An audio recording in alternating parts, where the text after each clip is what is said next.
Assalamualaikum warahmatullahi wabarakatuh. Prof hadir kembali dengan kisah Yu Legend, si anak SMA mantan tentara bayaran. Bagi teman-teman yang baru saja bergabung, silakan ke halaman utama channel untuk melihat playlist Yu Legend dari episode pertama. Jadi, langsung saja siapkan bantal, mulai rebahan, dan simak kisahnya. Setelah menghabisi para pengawal SA Group, Legend dan Yukyong pergi menuju gedung SW.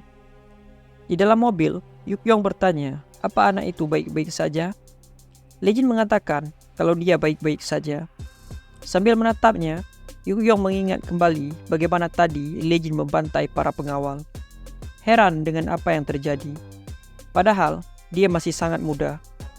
Legend kemudian balik bertanya, apa direktur baik-baik saja? Yukyong mengiyakan. Dia baru sadar sekarang sepertinya perkataan Legend semakin mendekati kenyataan. Yukyong juga sudah mencoba menelepon pacarnya sejak tadi, tapi tidak diangkat. Jika benar dia diculik, seharusnya pacarnya menghubungi dan menunggu Yukyong menelepon. Ditambah, gerak-gerik para pengawal juga sangat aneh. Itu membuatnya semakin yakin. Yukyong terus bertanya-tanya apa yang terjadi dan siapa yang melakukan semua ini. Tapi dia tetap tidak menemukan jawabannya. Sesampainya di SW, Yukyong langsung disambut oleh kakaknya. Bukannya senang, Yukyong malah bingung. Bertanya, kenapa kakaknya berada di sana? Seoksu tak menjawab, tapi mengalihkan topik. Mengatakan dirinya sangat kaget saat mendengar bahwa adiknya diculik. Apa dia terluka? Yukyong kembali bertanya. Seoksu menjawab, tentu saja kedatangannya ke sana untuk mencari adiknya. Sambil tersenyum tipis, dia mengajak sang adik pulang. Melihat tingkah aneh itu, Yukyong mulai curiga. Jangan-jangan, untungnya Legend segera menghadang. Seoksu jadi jengkel dan bertanya, siapa bocah itu? Ajudannya kemudian memberitahu kalau bocah itu adalah orang yang berhasil menghabisi semua pengawal SA. Tapi dia kaget melihat betapa mudanya si bocah. Tadi, setelah diberitahu kalau Yukyong diculik dan pengawal SA dihabisi, Seoksu terkejut. Bukankah penculiknya hanya satu orang? Si ajudan membenarkan. Para pengawal dikalahkan oleh orang itu sendirian.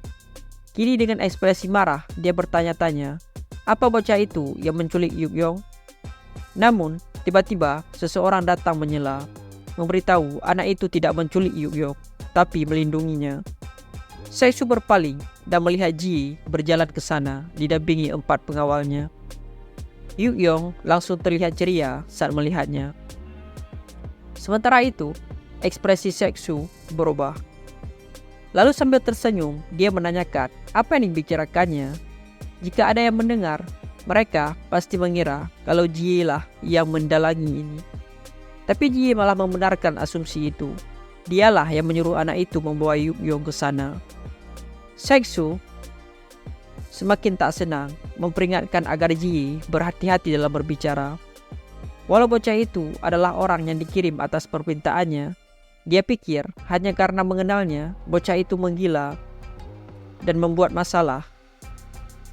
Jika Ji tak menyadari niat baik darinya dan bicara sembarangan seperti itu, Ji memotong, berkata kalau semua ini adalah hal yang dia lakukan dengan pemikiran yang matang.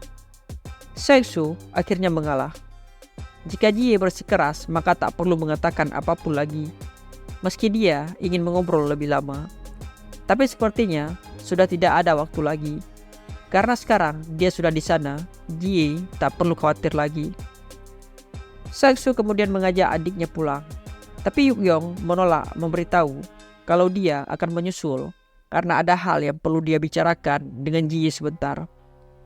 Seoksu kesal mendengar itu, padahal dia harus membawa Yukyong bersamanya. Jika tidak, akan memusingkan kalau Yukyong melakukan tes darahnya sendiri. Ditambah kalau SW menyelidiki hal itu. Dia kemudian mengatakan perusahaan sedang kacau gara-gara tumbangnya pengawal yang pergi mencari adiknya yang diculik. Tapi Yukyong malah ingin tetap tinggal di SW daripada kembali untuk meredam kekacauan yang terjadi. Yukyong mengiyakan.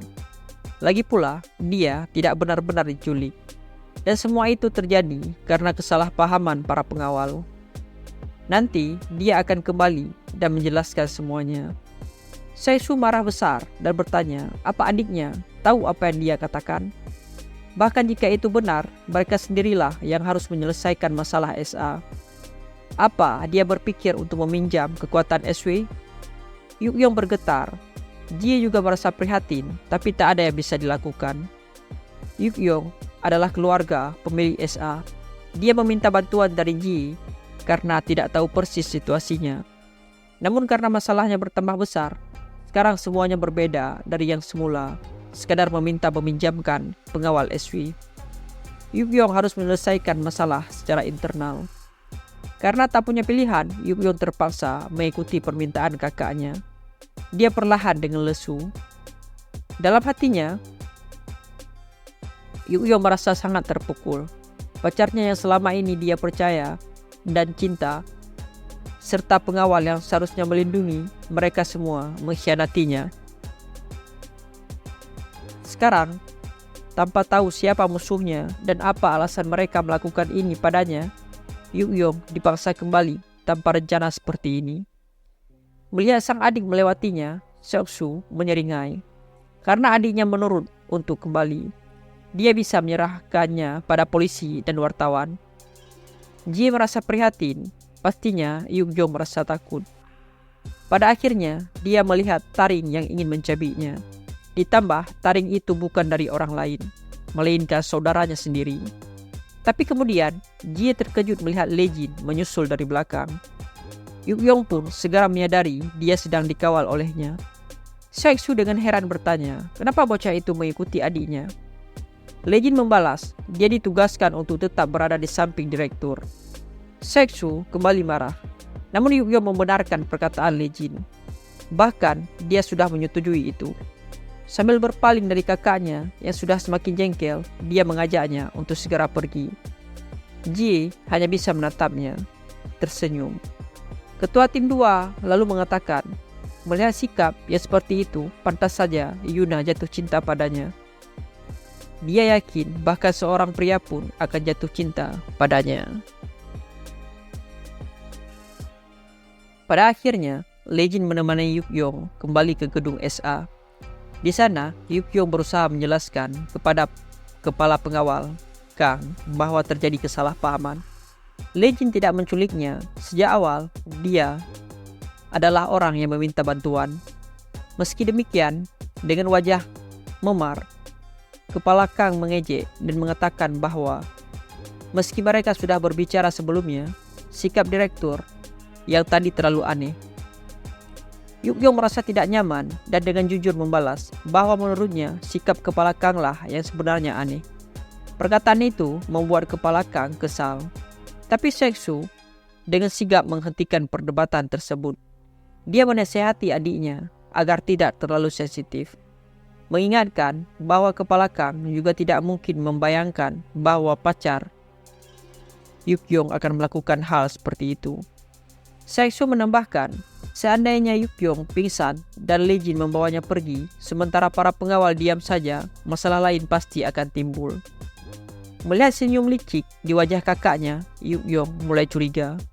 Berpikir bahwa semua ini adalah bagian dari rencana kakaknya. Meskipun dia juga menduga pamannya terlibat. Dalam situasi ini, Yukyong merasa tercekik. Seolah tak ada seorang pun yang berpihak padanya. Untungnya masih ada satu orang yang baru dikenalnya yang mendukungnya. Tak lama setelah itu, Seoksu bertanya, kapan adiknya akan menyuruh si pengawal dari SW pergi? Tetapi Yukyong dengan tegas meminta kakaknya untuk tidak mempedulikan bocah itu.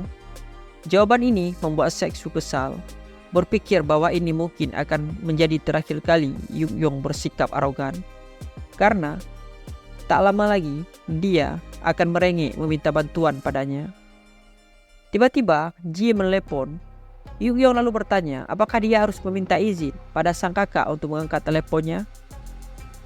Yang kemudian dijawab oleh Seoksu dengan tawa kecil, mengizinkan Yukyong untuk menjawab jika dia mau. Yukyong kemudian mengangkat telepon. dan Jie segera memberitahu bahwa Lee Jin telah diam-diam menyerahkan gelas bekas minuman Yukyong sebelumnya. Meskipun bahan-bahannya tidak dapat dianalisis dengan sempurna karena keterbatasan waktu, Jie memastikan bahwa alkohol yang diminum Yukyong telah dicampur dengan obat-obatan lain. Jie menduga ada pihak yang sengaja meracuni Yukyong untuk menimbulkan masalah dan menyebarkan kejadian ini ke publik. Ditambah, setelah diselidiki lebih lanjut, dia juga menemukan bahwa beberapa jurnalis dan media massa, bahkan tim investigasi narkoba sedang menuju SA. Yukyong terkejut. Dia berpikir bahwa lawannya mengetahui bahwa dia telah mengonsumsi obat-obatan dan berada di SA. Sekilas, Yukyong melirik ke arah Seksu, meyakini bahwa dia tahu siapa dalangnya. Jie kemudian menambahkan bahwa meskipun masalah ini muncul, jika salah satu anggota keluarga SA menyebabkan skandal sosial, perusahaan tidak akan senang karena akan mempengaruhi harga saham. Jika kakek Yukyong yang merupakan presidir SA mengetahui masalah ini, situasinya akan menjadi semakin serius. Namun kakeknya sedang diam-diam memulihkan diri, dan hanya beberapa orang terdekat yang dapat menghubunginya. Dia mengusulkan bahwa cara tercepat untuk menyelesaikan masalah ini adalah dengan langsung memberitahu Presiden Direktur SA. Yukyong ingin membantah, tapi Ji berkata dia sudah tahu lokasi keberadaan presidir saat ini. Meskipun demikian, Yukyong harus tetap berhati-hati karena orang-orang terdekat presidir tampaknya berada di pihak yang sama dengan Seksu. Mengingat masalah ini belum juga sampai ke telinga presidir, Jie lalu menutup panggilan setelah menasihati Yukyong agar segera pergi karena para jurnalis dan tim investigasi akan segera tiba ke sana. Setelah mendengar semua itu, Yukyong bertekad untuk pulang. Dia merasa lelah dan ingin beristirahat. Seksu mulai panik, berusaha menahannya lebih lama, beralasan bahwa mereka harus menangkap pacar Yukyong secepatnya atas perkataan tadi. Namun Yukyong tidak peduli, bertanya mengapa kakak memaksanya untuk menunggu tanpa tahu kepastian kapan pacarnya akan tertangkap. Marah, Seksu berteriak dan menarik tangan adiknya, menghentikannya. Lee Jin dengan cepat menangkap tangan Seksu dan memutarnya hingga Seksu memohon untuk dilepaskan. Tiba-tiba, salah satu pengawal maju menyerang, tapi Lee Jin berhasil menghindar. Seketika melepaskan tangan Seksu. Pengawal tersebut tampak senang melihat bahwa kemampuan bertarung Lee Jin cukup bagus. Namun saat pengawal itu melepaskan bajunya, Lee Jin menandang ulu hatinya lalu meninju wajahnya dan menghantamkan lututnya ke kepala pengawal itu hingga KO. Semua orang di sana terkejut. Seksu lalu berteriak kepada para pengawal untuk menghabisi Lee Jin. Dalam sekejap, dia sudah dikepung. Sayangnya, mereka terlalu meremehkan Lee Jin. Lee Jin dengan cepat menyerang dua orang pengawal di dagu, membuat keduanya pingsan. Dia lalu ditendang dari samping, tapi kaki pengawal itu ditangkap dan dagunya dihantam oleh kepala Lee Jin. Gerakan itu membuat pengawal yang tersisa tersentak, memberi Lee Jin kesempatan untuk menghabisi keduanya. Setelah semua pengawal dilumpuhkan, ia mengajak Yukyong pergi dari sana. Sementara itu, Seksu kembali berteriak, menyuruh kepala Kang untuk memanggil lebih banyak pengawal. Sesaat kemudian, terlihat Lee Jin dan Yukyong sedang berjalan di lorong. Yukyong lalu berkata dia akan keluar dari sana dan menemui kakeknya. Dengan begitu, masalah ini akan terselesaikan. Namun langkahnya terhenti. Dia berbalik dan memberitahu jika dirinya tidak bisa keluar dari sana sendirian untuk menemui sang kakek. Yukyong bertanya, bisakah Lee Jin pergi bersamanya? Lee Jin menjawab datar, mengatakan kalau melindungi direktur adalah tugasnya. Yukyong tersenyum mendengar itu. Di sisi lain, terlihat si pengawal botak bersama bawahannya sedang dalam lift. Dia mendapat perintah untuk menghentikan Yukyong keluar dari sana. Dan tepat saat itu, dia melihat Lee Jin dan Yukyong di depannya. Salah satu bawahan berteriak memberitahu. Si botak kemudian melaporkan jika dia sudah menemukan targetnya, dia akan segera mengambil kendali dan menghubungi kembali. Dia kemudian memerintahkan untuk menangkap si bocah tanpa melukai direktur. Segera para pengawal maju, namun sayang Legend dengan mudahnya meninju salah satu lawannya. Selesai meng-KO satu pengawal, yang lain datang menendangnya.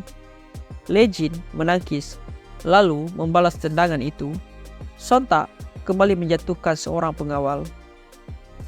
Tak sampai di situ, Legend lagi-lagi diserang. Namun cukup dengan satu tinjuan di wajah sudah cukup untuk membuat lawannya pingsan. Sekarang hanya tersisa si botak yang panik. Bertanya siapa identitas bocah itu. Legend tak menjawab, dia perlahan mendekat. Si botak segera menyerang, tapi serangannya ditahan. Kemudian si botak mundur dan menyeringai. Mungkin bocah itu punya kemampuan, tapi dia hanyalah seorang anak yang kurang pengalaman. Dia akan dikalahkan dengan mudah. Sialnya, di saat itu, Legend menerjang ke depan, menjatuhkan lawannya. Ekspresi si botak langsung berubah saat Legend mengangkat tangannya dan serangan itu membuat lawannya berdarah. Tapi tiba-tiba Legend kembali diserang. Dia segera mundur, meninggalkan luka di lengan. Yukyong berteriak, panik. Sementara itu, si botak berkata dia tidak ingin melakukan hal ini pada bocah kecil sepertinya. Namun, dia tak punya pilihan. Legend hanya diam sambil menatapnya tajam. Si botak berlari ke depan. Pertarungan sengit pun terjadi. Meski lawannya memakai pisau, Legend tetap unggul. Saat melihat sedikit celah, dia segera menyerang siku si botak, lalu menendang lututnya. Yukyong tak percaya melihat semua itu. Kemudian, Legend mengajaknya pergi. Di dalam lift, Yukyong melirik ke samping, melihat darah yang menetes perlahan dari tangan Legend. Dia lalu bertanya, apa anak itu baik-baik saja? Seperti biasa, Legend mengatakan bahwa dia baik-baik saja. Luka sayatan tidak terlalu dalam berkat pakaiannya. Yukyong heran, kenapa anak itu mau melindunginya sampai seperti ini? Padahal pacar, keluarga, sampai pengawalnya, mereka semua berusaha menjebaknya. Dia penasaran kenapa Legend bersikap sebaliknya. Sesaat kemudian, mereka berdua tiba di lantai B4 dan di sana sudah ada para pengawal yang menunggu. Legend meminta Yukyong mundur sebentar, lalu maju menghadapi pengawal SA. Tak lama kemudian, terlihat Sae-su yang marah besar, meneriaki pengawalnya karena tidak becus, meskipun lawan mereka hanya seorang bocah kecil. Tapi mereka tak bisa berbuat apa-apa dan malah kehilangan jejaknya. Dia lalu bertanya tentang Yukyong. Si botak memberitahu, mereka sudah mencari sampai ke rumahnya, namun masih belum menemukannya. Sae-su kesal dan menendang mejanya. Padahal dia berniat menghubungi orang itu setelah semuanya beres. Tapi masalah jadi sebesar ini. Kemudian terlihat seseorang di villa mewah. Sae-su menghubunginya dan melaporkan semua yang terjadi. Orang itu jengkel, mengatakan Sae-su sebagai bocah menyedihkan. Meskipun rencana kali ini mungkin merugikan perusahaan, dia menyetujuinya karena Sae-su bilang bisa mengurusnya setenang dan secepat mungkin. Tapi sekarang masalahnya jadi sebesar ini. Sae-su berkeringat dingin, meminta maaf pada ayahnya. Tiba-tiba, ayah Sae-su mendapat laporan kalau Direktur Kim Yukyong sudah tiba di pintu masuk villa. Dia juga memberitahu tujuannya datang ke sana adalah untuk menemui Presidir. Ya, maka berakhirlah kisah Yu Legend pada hari ini. Min Prof pamit undur diri. Sekian. Assalamualaikum warahmatullahi wabarakatuh.